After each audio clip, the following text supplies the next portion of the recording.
I forgot to tell them about what I got in the mail today. What's that face? Great news, everybody. Should I not tell them about what I got in the mail today? I think it would be fun. Yeah. I think it'd be cool to share what I got. What a nerd. Every once in a while, you get cool stuff in the mail, and you know, in this case, I mean, thank you for, you know, bringing it up, and you caught it, and that was super dope.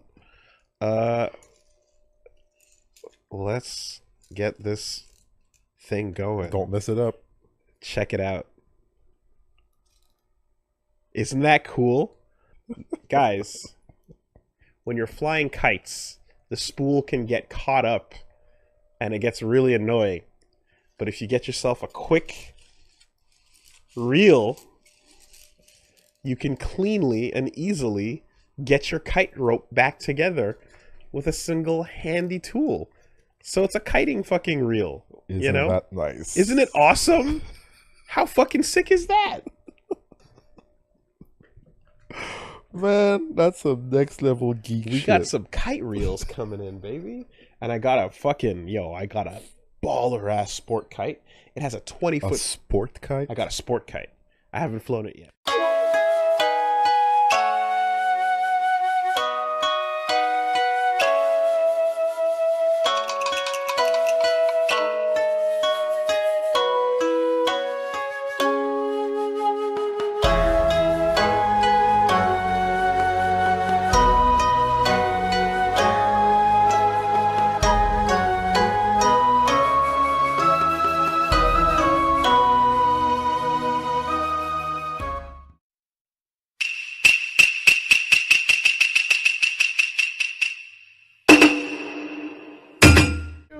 Get into kiting games. It's going down. It's real. It's serious.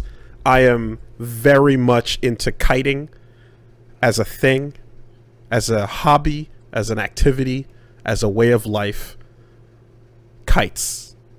You know, I don't mean to judge, Judge away. and I'm certainly not judging kiting, because flying a kite seems fun. I don't know much about it, but I was a child once. I remember flying a kite. But I would think that in terms of things to discuss, that we haven't seen each other and haven't done a podcast over the past 3 weeks, that the first thing that you would have mentioned was that you got married. And not that you've decided to fly kites. I say, as he comes back on camera with a bunch of kites. So this one's a whale, and it's a big motherfucker. It's a huge-sized kite. I gotta figure out what the best wind conditions are to get this bitch off the ground, but it's a big one. It's fun. What I flew at the wedding was just a normal, and we'll get into that in a second, but this right here I'm gonna graduate to that. All right, over here, we've got a power kite that you use 2 hands to control, separate, different grips, and you use your angling. You really get your heels in the dirt, and you can get some tricks going with it. Pretty dope. And then we've got these trainer kites over here, which are the big boys. These are sport kites, and they come with a control bar, so you really get some traction going on with these. And they can pick you up and send you flying if you're not real careful. I'm into kites, bro. I'm into kites. No, Woolie, you are a tall, like, well-built dude. You are not gonna sit there and tell me that a wind-powered piece of fabric is going to pick you up off the ground and fly you away if you are not giving it its due diligence. It will not fly me away, but it will launch me off of the nearest death drop if I'm not careful and doing it in an irresponsible location. Now here's the thing.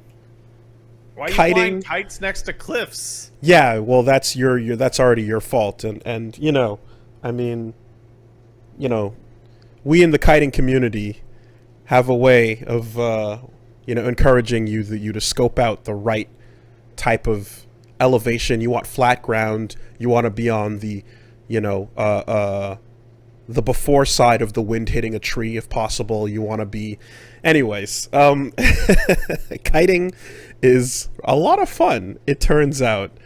What was the kiting impetus? Well, and yeah, some we had a good time, and we did some things. But what's relevant here is that one of the activities was the flying of a kite. And I thought that would be a fun little whimsical thing to do. Let's fly a kite together. Like, is that like... No, it's just... You love soaring into the sky or something? But not really. The kite itself was a pizza. There's nothing symbolic about that. It's just a pizza. What? A slice of pizza. Like... The design. Okay, alright, because I saw the photo, and in my brain I'm like, are you telling me that you put string into a pizza box and just threw it into the air, and it was windy? The design of the kite was a slice of pizza, and we flew that pizza. Okay, alright. And that's it. And it was really cool. A lot of fun was had, and we were basically able to get a nice draft coming up from the Chateau Frontenac, big old castle in Quebec City. We got a castle in this province. It's nice. Really, really pretty. And yeah, so the wind was doing good, and then we had some photos taken, and even a little drone was dispatched to get some really cool shots, and it was a good time. That makes a lot of sense. Yeah, that makes more sense.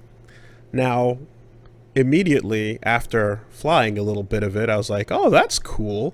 And then on the last one, we got some real big air, and I just something just kind of unlocked. And I went, oh, this is awesome. This is really, really cool. and I was like, hey, like, if we get a chance before we head out here, like, we should go back and do some more, And I was like, we don't know what the weather's going to be like. So what you're saying is that on the most romantic, important day of your life, barring possibly the birth of a future child, you're standing there with your brand new wife who's looking at you with love in her eyes and the sparkle, and she's like, Woolie, I love you forever. And you're like, yeah, but kites, though. Well, technically it was beforehand, since the actual ceremony was later that night. Okay. But in the build-up, a new hobby was unlocked, and it was really... I didn't know it was going to be that cool. I had no idea what to expect. I had no idea. Nobody told me how fucking cool kites were. Have you ever flown a kite in your life? I have. When I was really young in Grenada, they had these dudes that would fly the kites down by the beach and over by like this open field, and they would do some cool shit. But I just never really thought about it too hard until like now, So wait, the kite flying was before the ceremony? Yeah. So during the ceremony, you're like, yeah, whatever. Can we get back to flying some goddamn kites? No, that was the next day. What's wrong with you? So, and I did look into something a couple years prior, and was just I kind of, there was a character design prompt that I was looking into kiting for, and anyway, long story short, so I was like, okay, so let's see if we can get back out there, before we gotta leave this area, and it's hard to keep a fully accurate forecast coming in because the wind changes and the wind situation is very different. So then I had to go looking up, the wind, and it turns out that there's wind apps that are out there that can tell you exactly where the wind is blowing, what angles, what speed, where the gusts, where the updrafts, all that sophisticated info. Furthermore, there's little wind communities in each area where you can be like, hey, I'm in Quebec City. How's the wind, guys? And people are like, oh, it's looking pretty all right today. I might do some kite surfing. And someone else is like, oh, it might be a little too windy for my drone. But anyway, and you have a little wind crew for each area that's like talking about how the wind is each day. So that's that's happening, right? And I'm like, okay. And then you can even, if the wind is like, you don't know what's going on or how strong it is and you want to know, you can turn on a little recorder and hold your phone up to the wind, and the sound it makes, it can tell how fast it's blowing and tell you the wind speed. You know when you can, like, you feel like you're seeing the start of something, and part of you can, like, flash forward to what you believe to be the logical end result of this? I can see all the dots between here and you being lost at sea. Because I can see it, kites to bigger kites to wakeboarding to more wakeboarding to, well, I need a boat my own to, well, maybe I should get a sailboat to, hey, you know, a sailboat's just a big kite to, Woolie's gone. He washed out into the ocean. Now, I can assure you it is not going towards kite surfing, because I'm not that. I'm not fit for that. I don't have that, and that's not the part. The surfing part is not what's got me enthralled. So you ought to just skip straight to a sailboat and try and circumnavigate the globe in 80 days. No, it's not the movement. I'm not interested in the movement. I like feet on the ground, kite in the air, string, doing it. That's the thing. And it's super rad. You can do so much. So immediately, of course, I found out about the Montreal kiting community. A bunch of older gentlemen, I think the bunch of dudes, they look like they're probably like in their 50s or so. They meet up on a regular basis, and it seems, based on their channel, like they go out and, they get some good days. They get some good kiting days. And from what I can tell, I saw like the one dude, he's got this garage full of them. He's got like the HQ kind of thing. And here's the thing. There's a lot of countries where you have what they call fighter kiting. All right. Now get the fuck in on this. Fighter kites. Okay. It's a kite and you're flying it, but the front has blades. And your goal is to aim and cut the string of the opponent's kite and fucking take that win. Doesn't that mean their kite will just fly away with a knife on the front? No, it'll fall down. Fighter kites. This feels like lawn darts with more steps. No. Fighter kites, man. Okay. So that's a thing, and that happens in a lot of places. A lot of different countries have their own names for it. Pretty big. I know they've got. I saw that they had some in Cambodia and Vietnam. They do it. Indonesia's got it going on. Afghanistan does it a little bit. But some places they kind of were like, "Hey, you stop doing it in the city. Obviously, that's a bad idea. So you got to make sure you go out to some open field. Make sure you got some open space. Don't do it in traffic. Don't be stupid.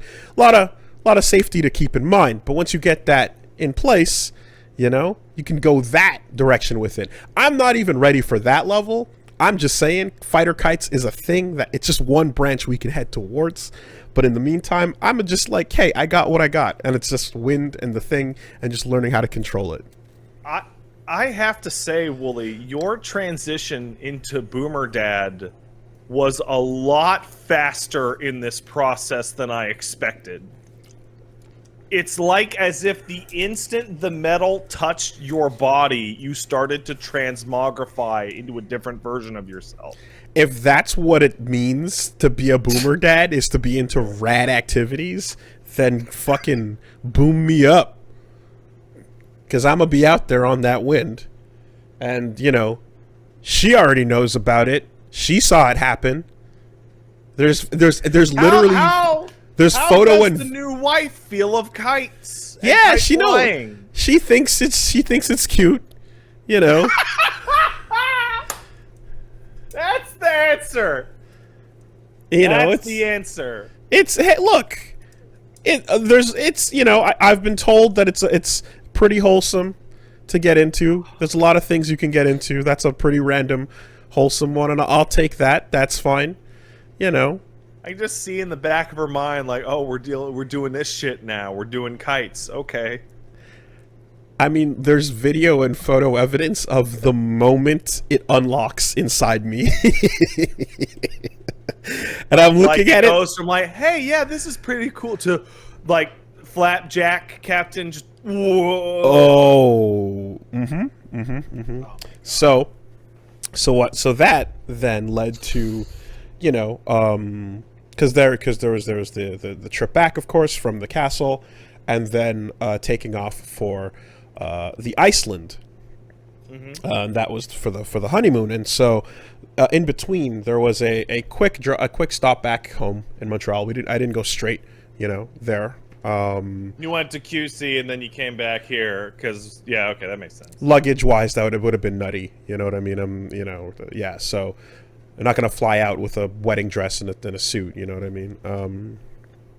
But I on the way back, like, I had ordered these kites to try and get them to the house in time so that I can grab them, because where the fuck is windier than one of the places that's got uninterrupted winds from the fucking North Pole? So I tried to get the order in, you know? And unfortunately, the deliveries were made while I was at the airport, so I didn't get them in time. Bummer! Huge Honeymoon bummer. ruined. No, because I still had my pizza kite and my other pizza kite. So the kite that we already had was still there, and that came with. And you bet your ass I fucking got some good kiting done, because Iceland's got some nice, what they call fosses. They're waterfalls, and the wind blows, and then you can get some fucking just perfect wind, you know? It was a good time. I got some tricks. I learned how to, like, control it a little bit more consistently, and, like, you know, Punch Mom's holding the camera out, Punch Wife is holding the camera out, and I was getting some flybys, some swoops, you know? Getting low, getting high. Yeah, man. Good shit. So how's Reykjavik? Yeah, Reykjavik is cool. Did you see the city, or were you just preoccupied with the sky?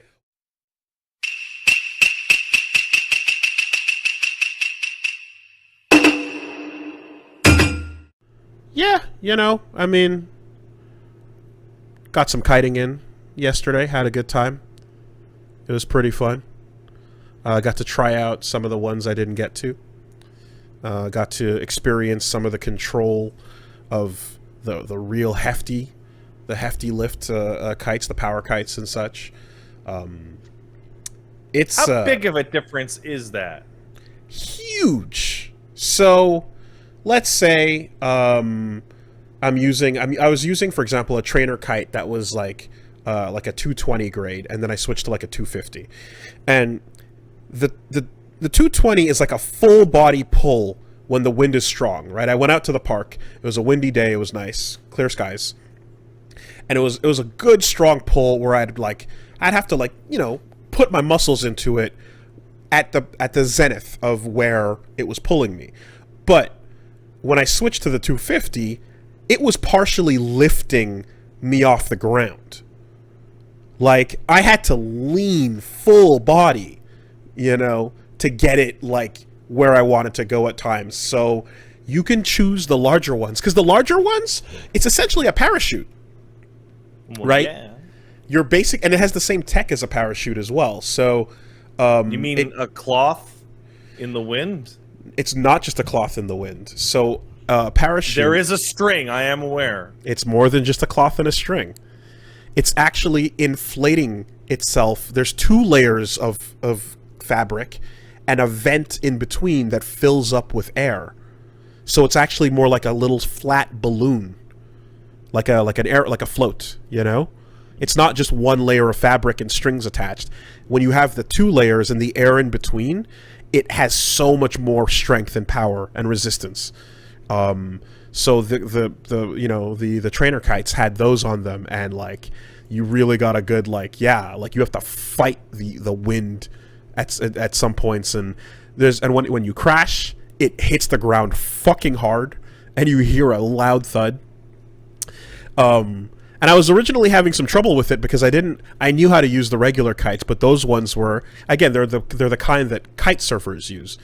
So we were kind of like using it and doing it improperly, and just some nice dude just comes out of nowhere and goes, "Hey guys, do you need some help?" And I was like, "Oh yeah, sure. We don't know what we're doing. You know, this is really my first time trying out this kind of kite." And he's like, "Yeah, no worries. I'm a kite instructor that went at a kite school. I can help you guys figure out how to do this." And I'm like, "Yeah!" So we met a little random kite angel that just showed up out of nowhere, and he gave us some key tips. You know, one really important one is for this kind of kite we were using, you don't get to semi-uncoil the string. You have to fully unwind it.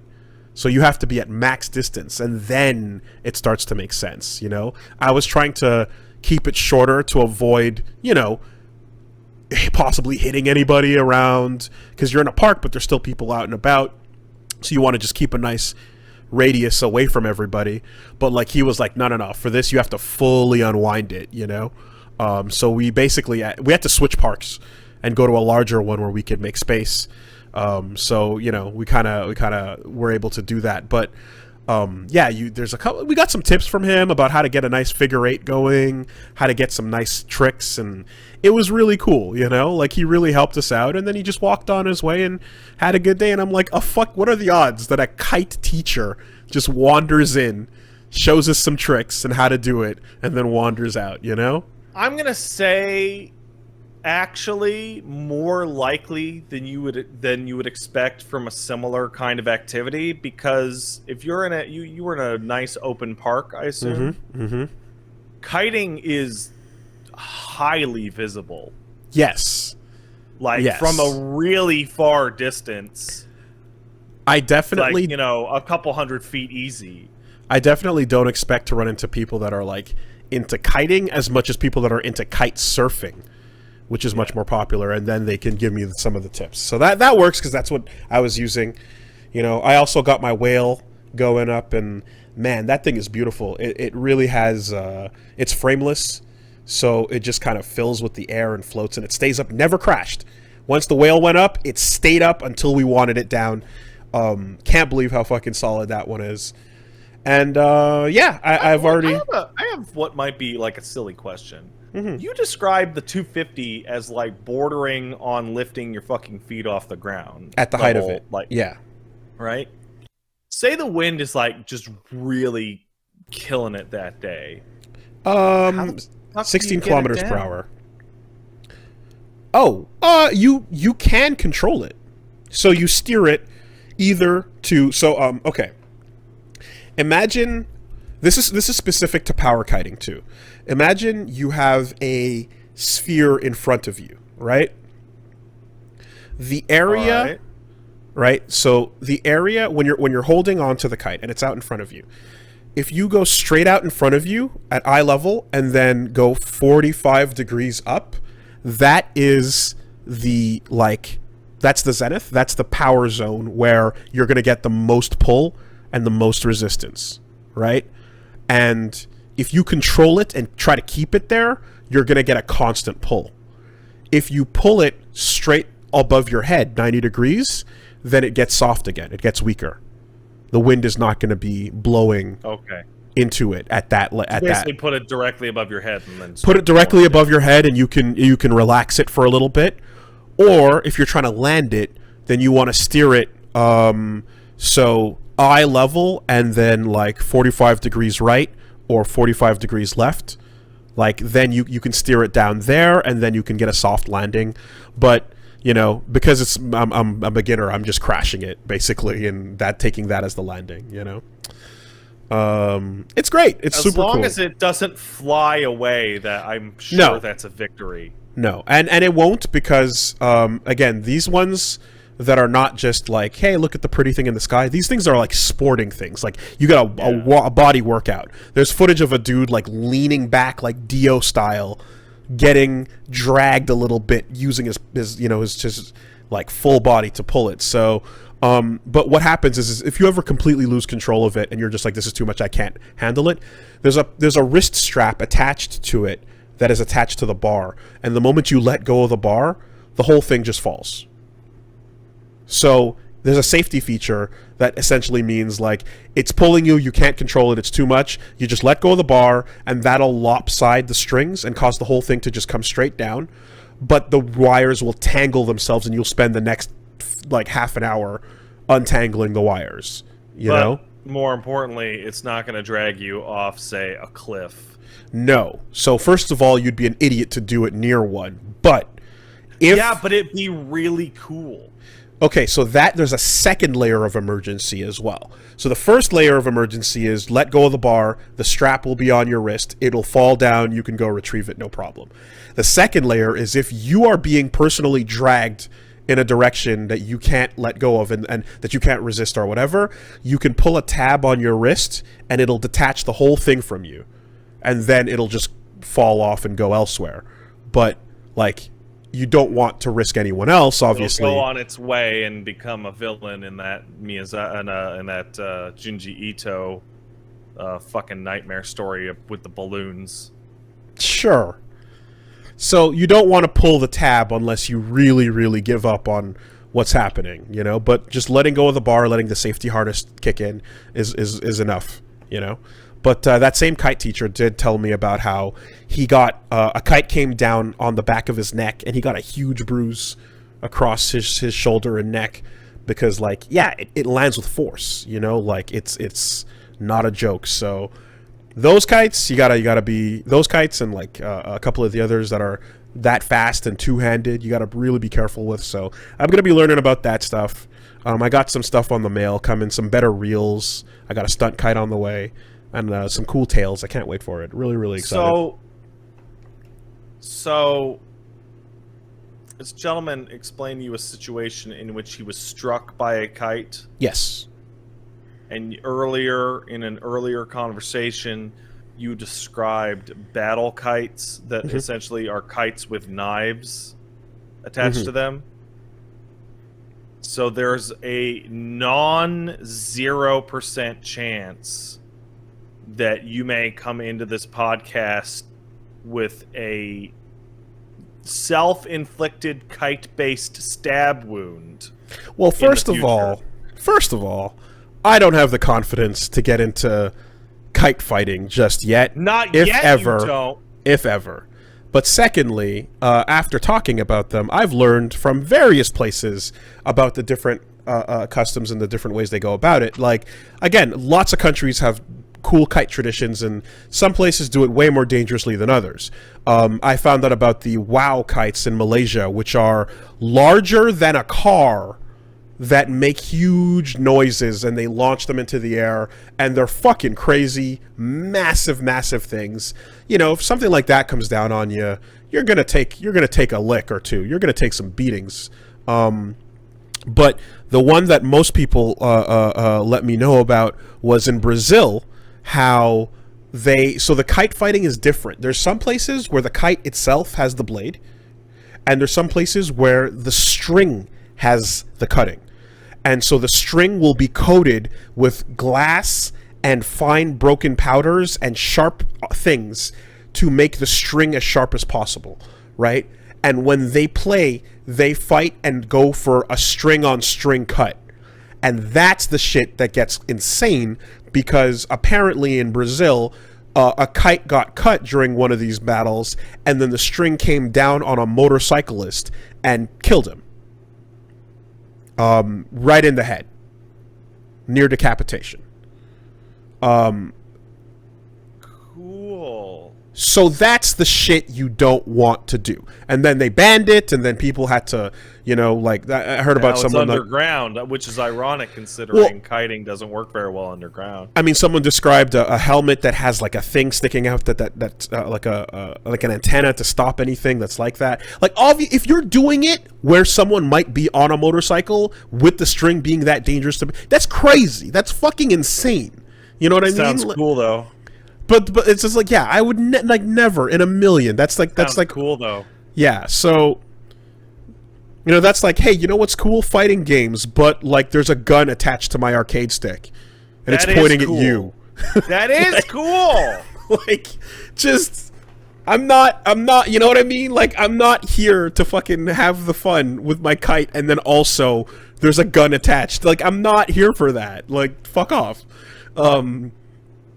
If I'm gonna ever try any of the dueling kite things, it'll be the kite itself, and it'll be empty field with literally nothing or anyone around in the vicinity of where the kites themselves are.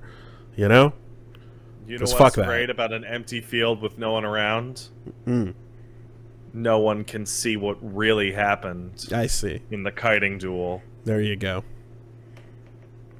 How did the body get here? It was a freak accident, dude. My kite, it out of control. It stabbed him 35 times. Yeah, no, and the thing is, if you were to combine the power of like the two-handed kites and the speed of that with like a blade, that's just a weapon. It's not a kite anymore. It's like, if I could show you, like, so I found, so there's a guy that has a shop here in Montreal, and he's got some footage of him out in the fields. He's an older dude, and he's trying to make it look cool, so he's got his shades on, and he's doing these little like hand gestures that are like he's trying to make it look really like coordinated and shit, and it's some goofy old shit. But the shit he's doing is making it spin in a really fast circle. He's doing quick figure eights, and then you're doing something that's called a sweep, right? And a sweep is when essentially you make the kite go really high up, and then it nosedives to the ground, turns 90 degrees at the last second, sweeps as far across the horizon as you can go, and then goes back up, like creating a U shape. When it's sweeping across the horizon, it's like, I don't know how fast. I don't want to give it like a kilometers per hour, but with a blade, that's like murder you fast, like easily. You know. So yeah, that's a weapon. There's no reason for that. We don't need to go there. I just want to enjoy my whale in the sky. I feel like my pizza. I'm listening to you like in episode 1 of the Downfall arc that ends with you as like one of the Ninja Scroll antagonists. I mean, listen, I've spent the entire week hearing and watching and reading people that are trying to turn this into something it's not. A lot of people are trying to turn me into you know, they're trying to turn it into like some kind of whatever. They're trying to people are trying to figure out what the lore angle is. Should he become Kite Man? Should this become a death sport? I mean, what's the lore angle? One's just easy. But there's no lore angle. It's just a simple fun thing that begins and ends with. If there's no lore angle, then the only remaining option is to descend into complete fantasy. You're correct. You know this. You're correct. Because it begins and ends with the pretty thing in the sky is moving, and now I can control it.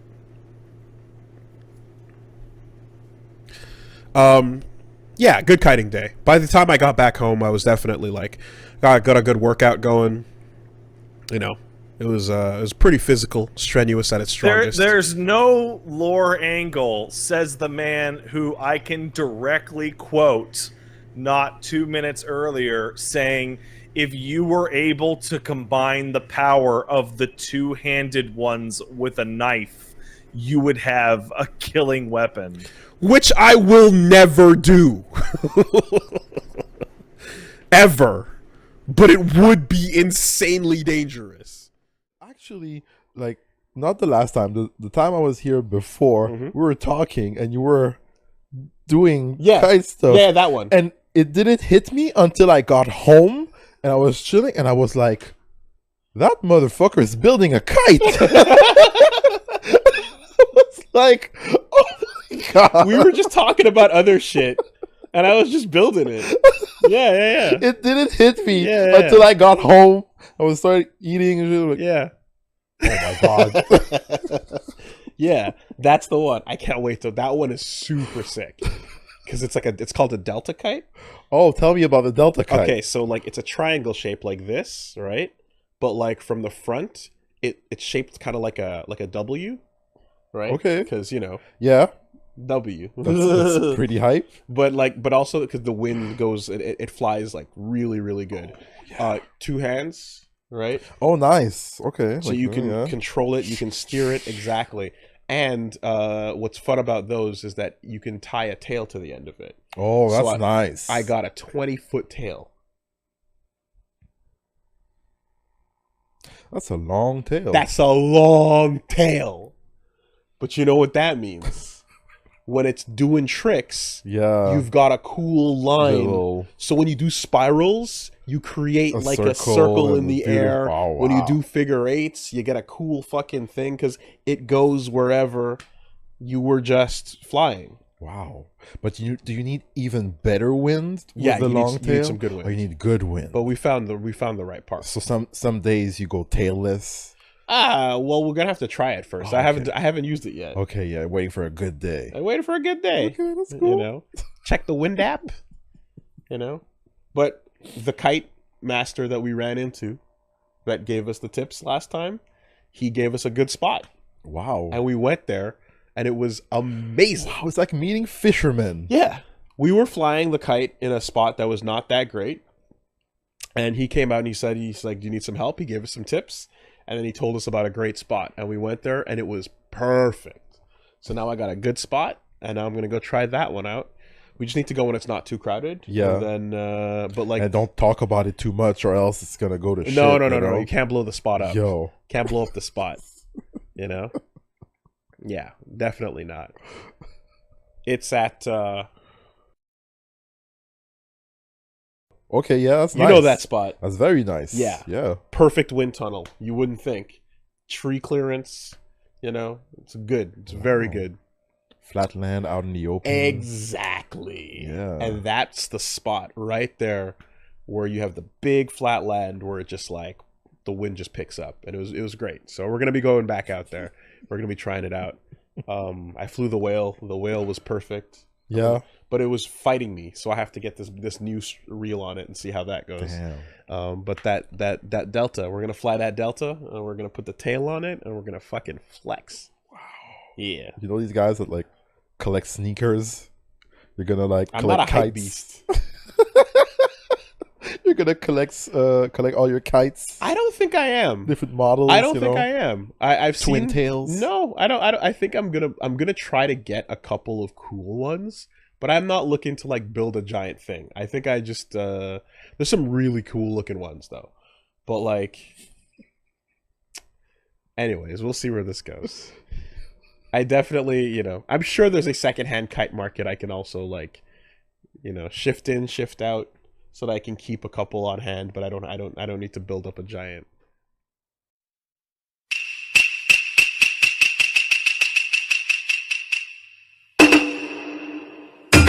Then, I guess, speaking of wind, I suppose, Is it pushing you? it was pushing me, and it pushed my kite. Yay! So, I got a delta kite, which is, it's basically a kite that is triangular in shape, and then Right. from the front, and if you're looking at it from the side, it looks like an M, in its bend. And, Oh, I know those. Yeah, they're cool. yeah, they're pretty sick. So, there's a great, I've been wanting to get to try this one out. So I took it out to the Windy Park. It's got some good clearance, and tried it out, and was immediately setting it up and having some trouble with it, because I have some light kites that are like single string, and I do a little test, right? I do a test with like the pizza one, and then I whipped, and I was like, okay, I got some good wind on that, and then I busted out the whale, and the whale was fucking pulling, and we got some good wind on that. So it's like, okay, right, it's solid. We can get to the heavies, and so I switched over to the Delta Kite, and the fun thing about those is that with the other types of kites, you kind of need either like a running start or someone to kind of hold it and give you some lift off. But with this one, you can self-launch. You know, you just kind of set it up and then give it a nice yank, and then it'll fucking go. But the control of having two handles instead of one is the craziest difference in the world. It has two handles? It has two separate control handles instead of just one line. Are they two completely separate lines going all the way to the top, or all the way up to the kite? And then one is grabbing the left of the kite, and the other is grabbing the right. So see, if I had that, I would have it tangled up in like a second. Yeah, that's the problem, right? It's a skill you have to develop. You have to learn it, and you're pulling on that shit like Shinji with a left and a right, and there's a whole skill set that comes with the two-handing that you don't have to worry about with one hand, because with one hand you just have to kind of let the wind carry it, and then you can lift and drop and do a couple of basic things, but you're not really in control. Whereas with two hands, you're in complete control. Just don't run away. So you do the lift off, and then like I was already having some trouble because I was kind of unfurling it and trying to keep the rope shorter because I didn't want to hit anybody nearby, because it's kind of getting a little crowded. People are having their picnics and playing games and stuff. So you're trying to keep it. This image of people having a picnic, and you're like running by them going, oh no, with the kite. Yeah, well, people are playing their outdoor things and having a good time, and some people are just lounging, but you're trying to be like not a jackass and keep a nice big open space around yourself so that if it goes down or anything, or if the line drops, you don't want to hit anybody, you know? And so I do this one, and you know, I've had the kites drop before, and something that often happens too is like some kid will see a kite and be like, "Wah!" and we'll run up to it, and it'll be like, yeah, for sure. But then it's just be like, okay, now don't get too close right now. Don't back up, kid. You know, you don't want to like get hit. And with this one, immediately I launch, and then it goes straight up, and then fucking nosedives and spikes the ground hard. Like, I'm like, oh shit, that's an injury. If anyone is underneath this thing, that's a problem. Yeah, you can't. Right? Gotta be careful, man. Gotta be real careful. So I'm figuring that part of it out, and again, I'm trying to do it with the you know, kind of like restricted amount of line, because the shorter the line, the harder the pull, but the more I can like keep it from hitting people and stuff, you know, whatever. And then a lady comes over and basically just points over and goes like, hey, so you actually, do you need some tips? And I was like, oh my god, we had our kite angel before, way back when I first got some of these, and now is this happening again? And they're everywhere, man. And so she's like, yeah, no, and she points over, and like the guy she's with, this dude, like probably, you know, late 50s or so, is just like, hey, yeah, you gotta. He's like, okay, hold on, I'll come over. And he gets up and he comes over, and he's just like, yep, so what you gotta do is you gotta unfurl all the way, and then you gotta set it up like this, and he gets the whole thing going, and then you boo, and then he takes off and starts going. And I was like, oh shit, here we go, you know? And he's like, yeah, you gotta be careful. He gave me some tips about like how you be careful with like the line. You can if it furls up, there's some tricks for unfurling it. And I was like, dude, like, I was like, thank you, that's very nice. He's like, yeah, no, you know, I've been at this for a while. And I was like, oh yeah, how long's it been? And he's like, oh, I've been collecting for 8 years. You know, I was like, 8 years, shit. All right. Yeah, and then he's like, yeah, check it out. And he pulls out the phone and he starts browsing through his photos, and he's got like, I got like 45, maybe 50 kites, and he starts showing off the collection. So you're looking at your future, is what you're saying. And I'm saying. like, oh shit, we found a fucking grandmaster. I didn't realize. I thought my casual enthusiasm was meeting another person who was also like, you know, like, oh yeah, I've done this a little bit before. And this dude is like, no, he's got it set in, and he's showing off ones where there's lights that make it look like it's like a bird shape, and then it makes it look like the bird is flapping its wings when the lights go off in a pattern on the kite. Oh, that's fancy. I Crazy like that. Wild shit, you know? And like, and I was telling Punch Mom, I'm like, look, I'm not looking to get into the giant collection. I kind of just want like one or two cool ones that I really dig. There's recently an octopus that's been going around that looks fucking sick. I'd get an octopus in a heartbeat. But yeah, this dude's got the whole thing, and he said he's showing off the customs and all that. And you know, like I bought a repair kit, so I'm like ready for any on the fly fixes that need to happen. What does a repair kit actually come with in a kite, like for a kite thing? You're gonna need some like replacement like line. You're gonna need some replacement like some tape for like basically like sealing up a rip, but like not you know, allowing it to just stay airtight and keeping it aerodynamic. Yeah, a replacement handle, just little bits and pieces. You know, things that might break, quote unquote, on the fly. Right, there you go. It's a kite humor. I get it.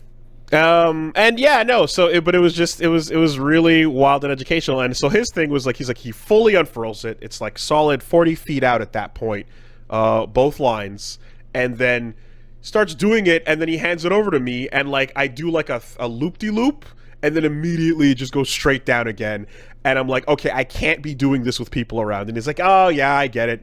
Like you might want to go somewhere empty to practice because, you know, the fucking danger. And I'm like, I'm always hypersensitive of anyone walking around, and people don't have, like they'll just walk underneath it and not give a shit. And it's like, what you're saying is that people don't have very good kite awareness. They don't have good kite awareness. And I kind of try to give a heads up like, hey, oh, could you walk around, you know? And people just like, whatever, they don't give a fuck. And I'm like, shit, this is just not going to work. I can't be expecting multiple people to be kite aware. So it's a good place for wind, but I got to find a nice empty field, you know, to properly train my Haddo. Yeah, so I'm gonna see if I can find it. And he gave me some possible like tips on some locations, you know, a little further away that might require a little drive or two. But I got to go practice in an empty field because yeah, people are too risky, and I can't cut loose. I have to hold back when everyone's around me, and I want to go full kite, but I can't because the risk is too dangerous to the civilians around me. You know. Civilians?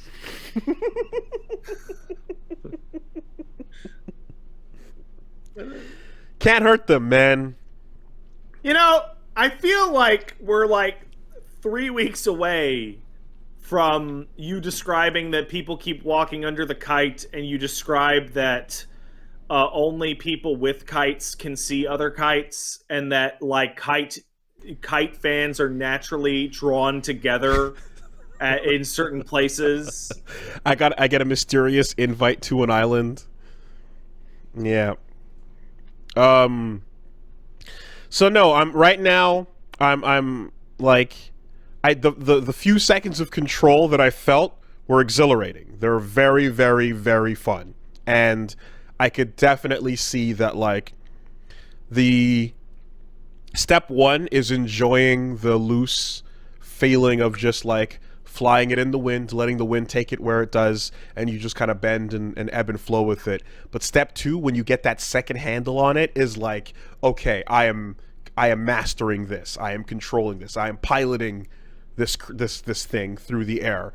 And you can pull on the left, push on the right, and have it turn left. You can have it invert. You can have it do controlled loops, low passes. I mean, you can do advanced shit as long as you understand how to position both of your arms and give the right tension and the right amount of slack. So I'm feeling it. I felt a little bit of it, and it felt really good. So time to take it somewhere safe. And I got to go to Namek. I got to find Namek so that I can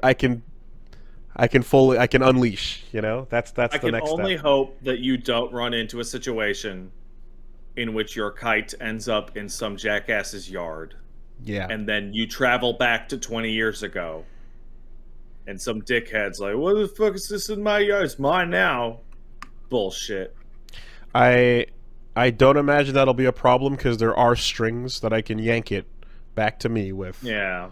But You're right. we'll see.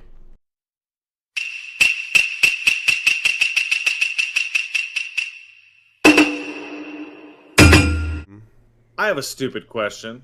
Mm-hmm. Well, with your new kiting enthusiasm and your long trip car ride, have you had the thought on a long stretch of road of what if I just put one of these motherfuckers out the window and see what happens? I have, and actually, Punch Mom suggested it, and Haha! the immediate thought at which it would basically be a twisted metal weapon to destroy the trucks behind us Yeah. did not encourage me to push further. I can report that at least one day was spent in search of good winding spots, good kiting spots. I would imagine there'd be plenty out on the East Coast. So I've learned something really. I've learned the dark side of kiting. It's finally kind of sunk in. I thought that this would be something where I'm like, you know what? I've got some time. It's a nice day outside. Fuck it. Let's just go. Right? That's Right. kind of how I've been playing it.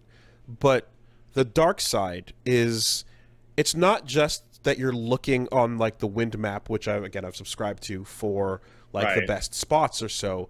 It's that if it's not a particularly windy day, the really cool professional kites, like the good shit, you cannot fly at all. Oh, okay, I see. Yeah. So the whimsical little pizza flying kite I was using, or even like the whale, right? Those are things where it's a single line and you can kind of go out and like if you're getting a decent gust, you can just throw it up there and have a good time.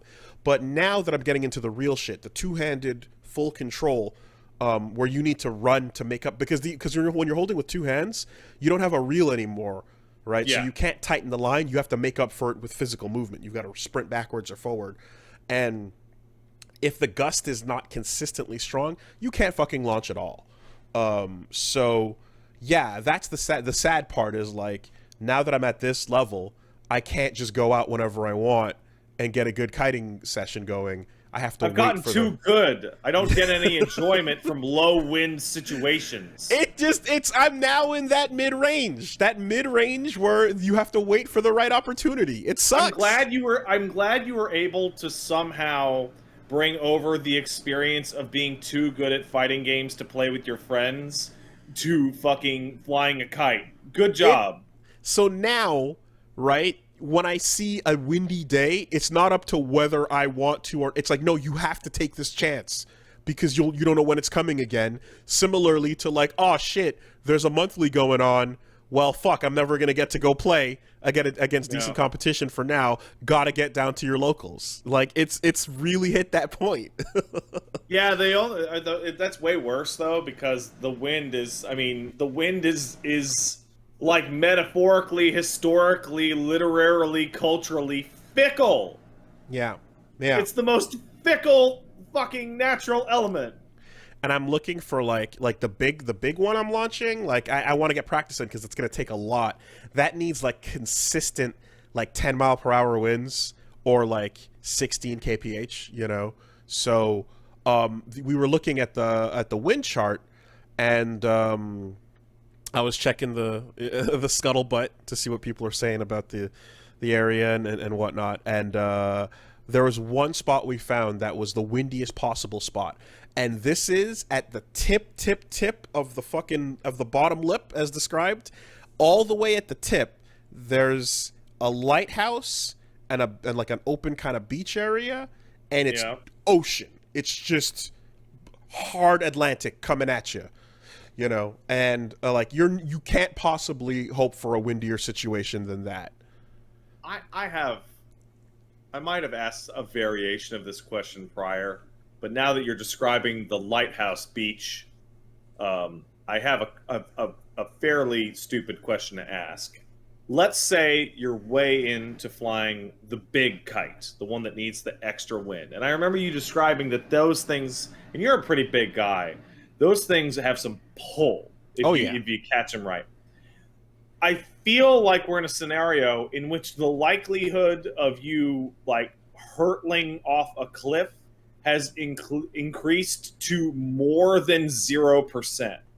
Okay, this is true of So there's three big kites that I have, right? There's three classifications because I have a couple smaller ones, but of the let's call them fucking large class, dreadnought class kites. is that gonna sure. Let's call them that. Of the giant class kites I have, there's three, two of which are trainer kites and one is a delta. Now, the two trainer kites are essentially, they don't look like kites. They look like small parachutes, right? Mm-hmm. And those are the ones that will pull you off the ledge, pull your body all the way, because the reason why they're called trainer kites is because they're for training when you're kite surfing. So when you actually try to get out on the water and do kite surfing, you're going to have something similar. These are for land versions of that you want to pull you, that should be able to support your body weight, because when you're out on the waves, that's exactly the goal.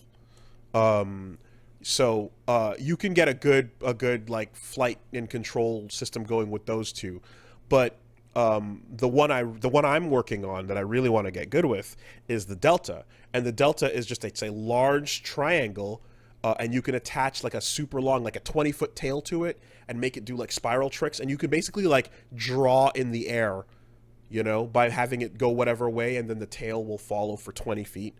And that thing it's not strong enough to really pull me, because it's not like the parachute kind, but if it gets really windy, I'm gonna need to drop my weight back on it. Yeah, okay. But the place I was going with the lighthouse, it was not a lighthouse to a cliff drop. It was a lighthouse to a beach down sand into the water directly. So at worst, I would get pulled into the beach water and not over to my deck. But that's the cold-ass Atlantic. It is, in fact, the cold-ass Atlantic, yes. There are a lot of people that were on the beaches were not in the water. They were just enjoying the sand and sunlight. Yeah. Because, I think there's a map you can actually look at to see, like, where the Arctic water goes directly, and then it comes this way, and then it does a big circle and goes back up towards Europe before it warms up. But we're on the fucking super cold side.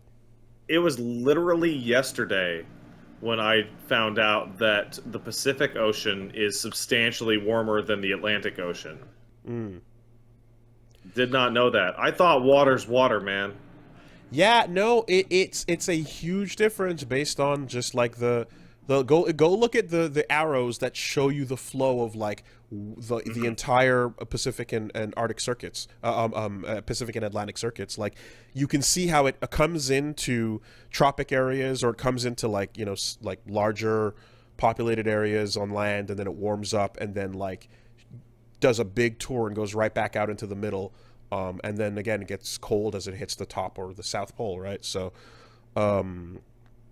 yeah, you don't want to fuck with that. And I saw the other end of this exact trajectory from Iceland on that beach that literally claimed lives when people turned away from it, because the sneaker waves would come up and get you, because there's nothing stopping that wind from the top of the planet all the way to this, fucking patch of sand. Like, yeah, that reminds me of the temperatures out in fucking Calgary and Edmonton. Like, get so low that they fucking break recording instruments because the wind chill gets so nuts because there's nothing to stop the wind for like 400 kilometers. It's just rolling plains for literally more than you could drive in a day. Yeah, there's like videos and short little like studies on like the effects of what happens to the human body when you live in like the coldest parts of Siberia, and like literally like the coldest places on the planet that people are like regularly living in. And just like blinking is a concentrated effort. That is a thing you can't just rely on your regular blinking. Like you have to, anticipate blinking even faster and more early because of the frost that builds up on your fucking eye. It's nuts, man. Anyway, we were made for some environments and not for others. But all this to say that it sucks because I went to the fucking ocean front and still couldn't get some good wind, and it was just a bad week for it, you know. So yeah, the dark side of kiting, it's not up to you, you know. It's up to the wind itself, to Fujin, and when Fujin decides, that's when you have to get ready to go. So I'm gonna have the kite like kind of just ready. And like if I look and it looks like it's a good time, you got to kind of just run out and get it. Almost like there's a couple hobbies like that, right? Like where you don't get to plan where and when, you just have to be ready to do it. So there is surfing. Obviously, it's going to depend on whether the one that that I'm most familiar with is astronomy. Is extraordinarily weather dependent, not just because of clouds, but you want the opposite of kiting weather, because more turbulence means more air shakeup, and certain parts of the world have what's called good seeing, which is just the air is just a slightly calmer, less light pollution a little bit from nearby cities. Yeah.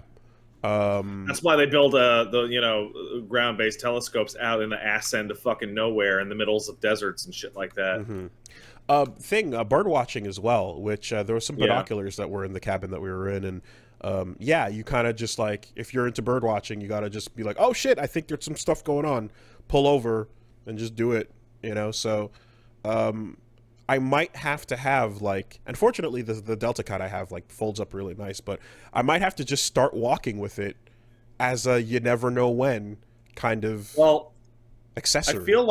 I feel like the simplest solution is to have like a window right next to your head that you sleep next to, and you plant like a flag of choice next to it, and then every morning when you wake up, you just go, is it blowing or not? I've got 3 flags in my view from where I am when I wake up and take a look outside. Right, there's some skyscrapers that have them, and they can tell me how fast the wind is blowing. I don't know if our non-Canadian viewers remember, but when the Trudeau got caught with the blackface, the absolute funniest part of that was a reporter asking him, Trudeau, sir, how many more of these photos are going to come out?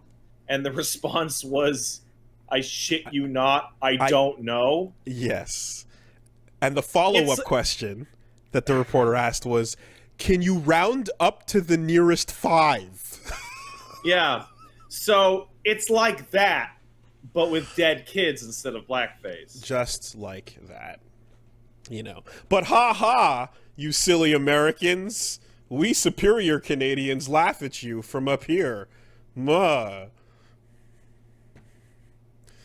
Anyways. Well, you know who you can really blame for that. That's right, the British. Oh, well, there's a consistent through line on all that shit, I suppose. Which is the one half of my this is my favorite part. The one half of my family blaming the other half of my family both ways for everything bad that has ever happened in the country.